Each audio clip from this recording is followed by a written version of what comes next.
جی انور صاحب، آج بھی جو ہے وہ آپ سینٹر میں بیٹھے ہیں اور وہیں سے جو ہے وہ نیوز پہ نیوز آئے چلے جا رہی ہے. ہر دوسرے دن ٹرمپ جو ہے وہ کوئی ایسا ایکشن لے لیتے ہیں. یہ بتائیں کہ یہ جو 75 ممالک کی لسٹ ہے اس میں پاکستان کا نام بھی شامل ہے. کافی پاکستان میں بھی جو لوگ ہیں وہ کافی پریشان جو ہے وہ نظر آ رہے ہیں. اس کی کیا تفصیلات ہیں؟ کیوں یہ ایکشن لیا گیا ہے اور کیا اس کا فیوچر کیا نظر آ رہا ہے آپ کو؟ سب سے پہلی بات تو یہ کہ ہمیں یہ بات سمجھنی چاہیے. ریئیکشن تو ظاہر سمجھ میں آنے والا ہے اور لوگوں کی پریشانی بھی سمجھ میں آنے والی ہے. جو لوگ متاثر ہوں گے وہ بہت پریشان ہوں گے. لیکن اس کو یعنی کوئی ایک بائیلیٹرل ایشو، دو طرفہ ایشو کے طور پر نہیں دیکھنا چاہیے. یعنی یہ نہیں ہے کہ کوئی پاکستان کی بے عزتی ہو گئی ہے یا پاکستان کے خلاف کوئی ایکشن ہو گیا ہے. 75 ممالک ہیں دنیا کے، اس میں ایک پاکستان بھی ہے اور اس میں انہوں نے وضاحت کی ہے جو کہ ہمیں نظر بھی آتی ہے یہاں بیٹھ کے. وہ یہ کہتے ہیں کہ یہ ممالک ہیں جن میں سب سے زیادہ لوگ آتے ہیں سیاسی پناہ کے نام پر اور یہاں آ کے فیک کیسز فائل کرتے ہیں اور پھر وہ امداد لیتے ہیں گورنمنٹ سے. تو پاکستانی تو اس میں بہت چھوٹے ہیں، لیکن بعض جو ممالک ہیں ان میں سے آنے والوں کی بہت زیادہ تعداد ہے.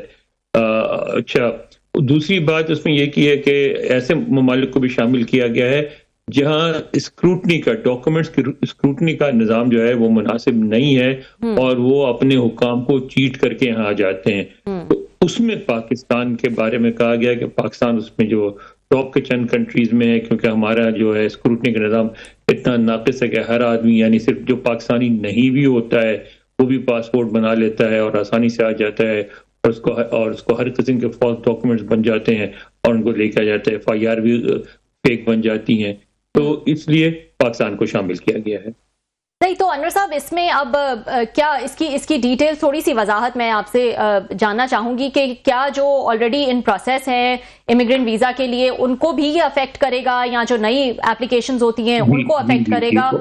جی بہت اچھا کہ آپ نے یہ سوال کر لیا. آج انہوں نے وضاحت کی ہے. انہوں نے کہا ہے کہ جو ان پروسیس ہیں ان کا پروسیس جاری رہے گا، ان کے انٹرویوز بھی ہوں گے اور اگر انٹرویوز کلیئر کر لیا تو ان کا کیس جو ہے وتھ ہولڈ کر لیا جائے گا.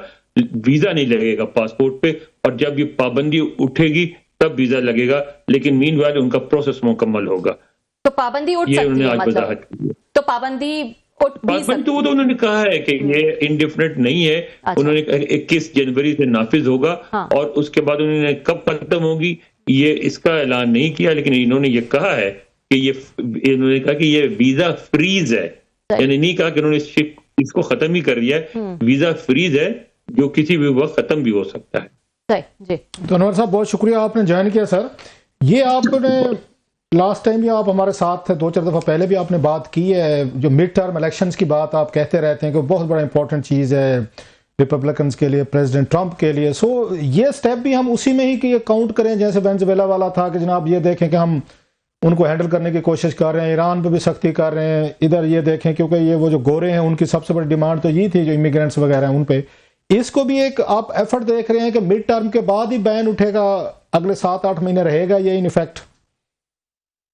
بالکل آپ درست کہہ رہے ہیں میرے خیال میں، کیونکہ آپ یہ دیکھیں ہوا کیا ہے. ابھی جو 2-3 سروے آئے ہیں اوپینین سرویز، اس میں یہ دکھایا گیا کہ جو کچھ وینزویلا میں ہوا وہ اس کو پسند نہیں کیا گیا امریکہ میں، اور اس میں ان کی جو ہے نیگیٹو ہے، ایون ریپبلکنز نے پسند نہیں کیا. دوسری بات یہ ہے کہ جو ایران کے خلاف جو ایکشن ہیں اس کو بھی پسند نہیں کیا جا رہا ہے. ریپبلکن اور ڈیموکریٹ دونوں کہہ رہے ہیں کہ آپ یہاں فوجی کارروائی نہ کریں، بار بار اپیل آ رہی ہے. لیکن امیگریشن ایک ایسا پاپولر ایشو ہے جس پہ صدر ٹرمپ سمجھتے ہیں اور میرا خیال ہے وہ درست سمجھتے ہیں کہ اس کی وجہ سے انہوں نے الیکشن جیتا ہے اور وہی ان کو دوبارہ یہ مڈ ٹرم بھی جتوائے گا.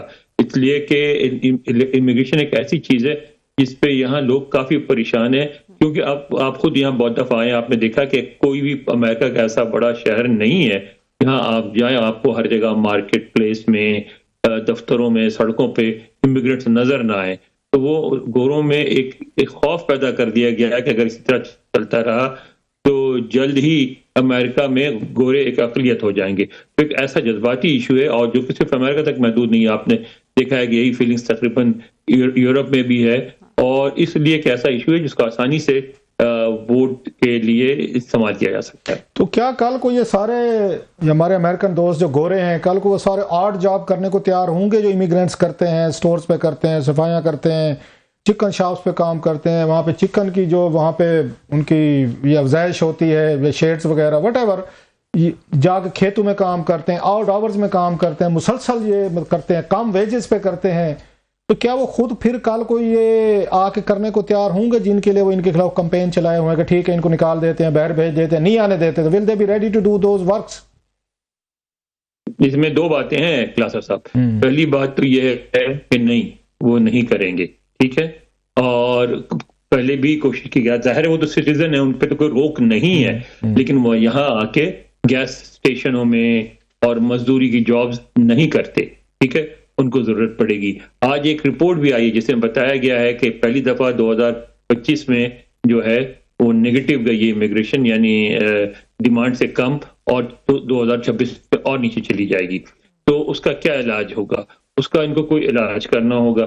اس میں جب صدر ٹرمپ پہلی دفعہ صدر بنے تھے اور سعودی عرب گئے تھے, انہوں نے ایک بات کی تھی, میرا خیال ہے کہ لگتا ہے اس پہ خاموشی سے کام ہو رہا ہے, اور انہوں نے بات یہ کی تھی کہ کسی بھی ملک میں کوئی اچھی چیز ہو تو سیکھنا چاہیے.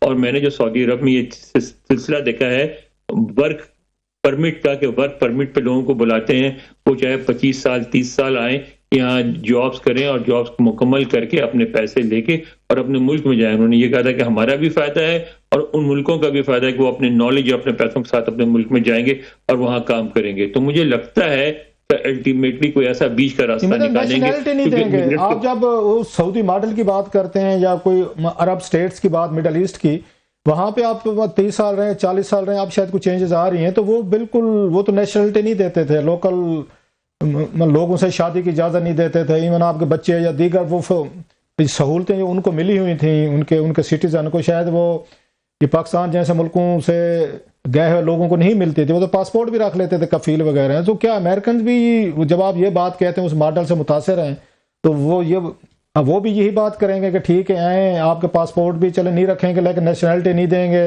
اور دیگر سہولتیں برابری کی ایکویلٹی کی آپ کو نہیں ملیں گی جو مڈل ایسٹ میں بہت سارے ممالک کے تھرڈ ورلڈ کے ممالک کے جو امیگرینٹس ان کو نہیں ملتی, یہ ورکر جو ہے. دیکھیں اس میں بات یہ ہے کہ جیسے آپ نے بات کی شادی کی, تو یہاں تو نہیں روک سکتے, وہ تو امریکن سٹیزن کے حقوق آ جاتے ہیں, تو شادی ہوگی تو پھر شادی نہیں روک سکیں گے, اور شادی ہوگی تو سٹیزن شپ بھی ملے گی. اسی طرح آپ نے کہا کہ برابری کی, اس معاشرے میں برابری کی گارنٹی ہے دستور میں, اور اس کو انڈو کرنا بہت مشکل ہوگا, بہت ریزسٹنس ہوگی, یہاں خود گوروں کی طرف سے ہوگی. لیکن اگر کوئی ایسا سسٹم کرتے ہیں جس میں یہ کہتے ہیں کہ نوکری کرنے والے کو سٹیزن شپ نہیں ملے گی, وہ 25 سال رہے 30 سال رہے, اپنی نوکری کرے اور گھر جائے, یعنی سٹیزن شپ ملنا شادی کے ساتھ بھی بہت مشکل کر دیں گے. پوری تحقیقات کریں گے کہ شادی کی غرض سے ہے یا سٹیزن شپ لینے کے لیے کی گئی ہے وغیرہ وغیرہ. تو وہ لگتا ہے کہ جلد یا بدیر ہو سکتا ہے یہاں, کیونکہ یہ چیز ہے. اچھا, آپ کو کیا لگتا ہے یہ جو پالیسیز ہیں اس طرح ڈراسٹک جو سٹیپس لیے جا رہے ہیں مزید 3 سال جاری رہیں گے؟ اگر کل کو ڈیموکریٹ وہاں پریزیڈنٹ آ جاتا ہے اور اگر ریپبلکنز الیکشن لوز کرتے ہیں, تو وہ اس کو ریورس کرنے کی اتنے ہی اس میں چانسز ہیں جتنے موجودہ انہوں نے آ کے انٹروڈیوس کروائے ہیں سٹیپس, اگر نیا پریزیڈنٹ آتا ہے ڈیموکریٹس کا؟ دیکھیں اگر یہ ایشو بنتا ہے الیکشن میں, اور اس ایشو کی وجہ سے ڈیموکریٹ جیتے ہیں مڈ ٹرم بھی اور اگلا الیکشن بھی, تو پھر تو وہ ریورس کریں گے, ضرور کریں گے. اور اگر یہ ایشو نہیں بنتا ہے اور مڈ ٹرم صدر ٹرمپ جیت جاتے ہیں, اور اس کے بعد آگے اگر ڈیموکریٹ جیت بھی جائیں, اس ایشو پہ نہ جیتے, تو پھر وہ ریورس نہیں کریں گے.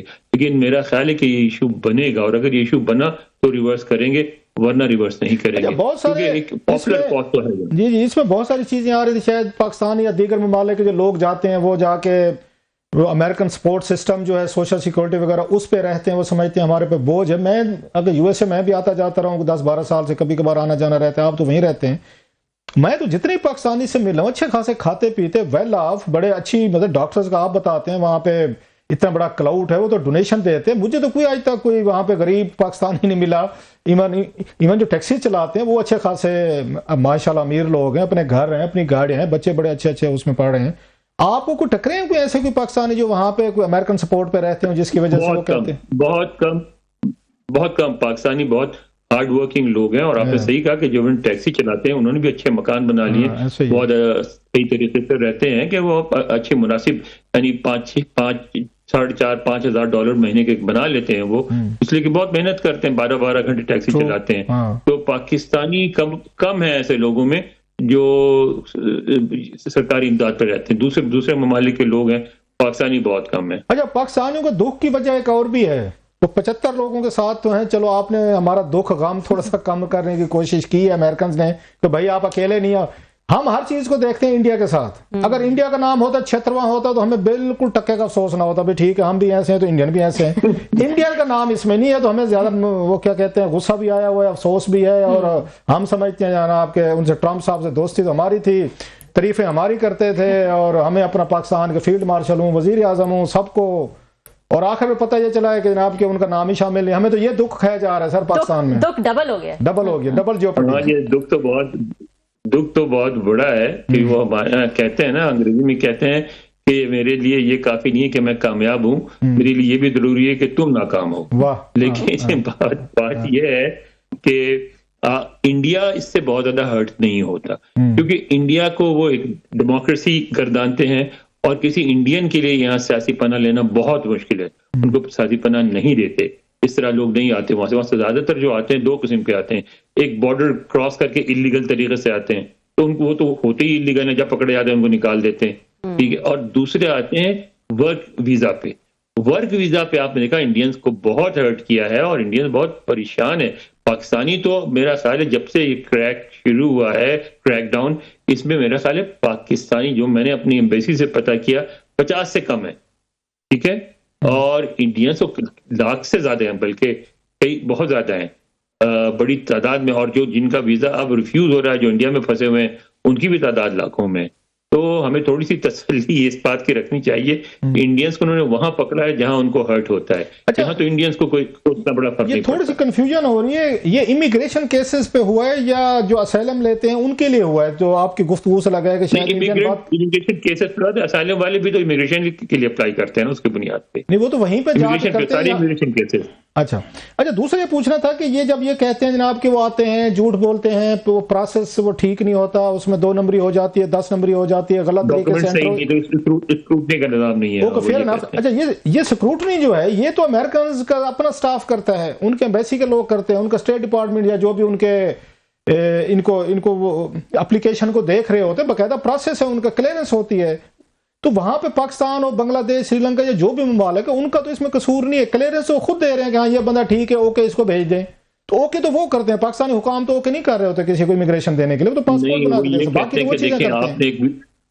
آپ نے ویزا لگوایا نا، یہاں آگے، اب وہاں سے پھر آپ منگوا لیتے ہیں FIR بھی، اخبار کی رپورٹیں بھی، سارا کچھ ٹھیک ہے نا، اور وہ اس کہتے ہیں کہ اس میں بڑا فراڈ ہوتا ہے، ٹھیک ہے.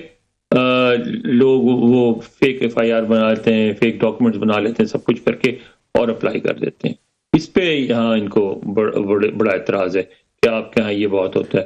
اور پھر وہ کہتے ہیں کہ ہماری تو صرف ایمبیسی، ہم کس حد تک کر سکتے ہیں تحقیقات، آپ کو تو پورا ملک ہے، پوری حکومت ہے، آپ اپنے نظام بہتر بنائیں. پاکستان اس پہ کیا بھی ہے، ایسا نہیں ہے، پاکستان نے اقدامات بھی لیے ہیں، امپروو بھی کیا ہے، مزید گنجائش ہے. آپ دیکھیں نا، جب ہمارے ملک سے ایک بات تو ذہن میں رکھیں نا، تھوڑا سا اپنا بھی ہم اپنی طرف بھی دیکھیں کہ ہمارے ملک سے لوگ ویزا لگوا کے چلے جائیں گے، پاسپورٹ بنوا کے دوسرے ملکوں میں خیرات بھیک مانگنے، اور بھیک مانگتے ہوئے نظر آئیں گے، تو پھر دنیا تو یہی کہے گی نا کہ آپ میں تو کوئی اسکروٹنی نہیں ہے. فقیر کو بھی پاسپورٹ مل جاتا، ویزا مل جاتا، وہ چلے جاتے ہیں. ساری دنیا جہان میں آج کل FIA اتار دیتی ہے، وہ ان مشکوک کیسز کو، پورا ملک ناراض ہوا ہے، پورا میڈیا ناراض ہوا ہے. شروع کیا نا آپ نے، جب ہزاروں پہنچ گئے مڈل ایسٹ میں، جب شروع کیا نا آپ نے، پہلے تو آپ نے جانے دیا. اب یہ دیکھیں یہاں کیا، یہاں جو ہے نا، حالانکہ ویزا آپ کا حق ہے، اور ہر سٹیزن ویزا لے سکتا اور لیتا ہے، مگر ویزا کہہ رہا ہوں، سوری، پاسپورٹ لے سکتا اور لیتا ہے، لیکن پاسپورٹ لینا آسان نہیں ہے جب تک آپ کے پاس پورے اوریجنل ڈاکیومنٹس نہ ہو. سب سے بڑا مشکل کام جو ہوتا ہے یہاں برتھ سرٹیفکیٹ ہوتے ہیں. آج تک کبھی امریکہ میں چلیں، میڈل ایسٹ کی حد تک بات آپ کو ٹھیک ہو، سعودیز کے حوالے سے زیادہ آتے ہیں کیسز کے، لوگ مذہبی طور پر جاتے ہیں تو وہاں پہ حج عمرے پہ اس طرح کی حرکتیں کرتے ہیں. لیکن امریکہ میں تو میں نے تو کسی پاکستانی کو خدا نہ خواستہ کوئی وہاں مانگتے نہیں دیکھا، بیگنگ کرتے نہیں دیکھتا کہ ان کے ذہن میں یہ ہو سکتا ہے. میں تو کبھی کسی کو نہیں دیکھا، بلکہ وہ تو بہت سارے لوگوں کو ہیلپ کر رہے ہوتے ہیں وہاں پہ. لیکن اس کا امپیکٹ بنتا ہے نا، اس سے یہ آرگیومنٹ یہ بنتی ہے نا کہ دیکھیں آپ کے یہاں اسکروٹنی کا نظام نہیں ہے.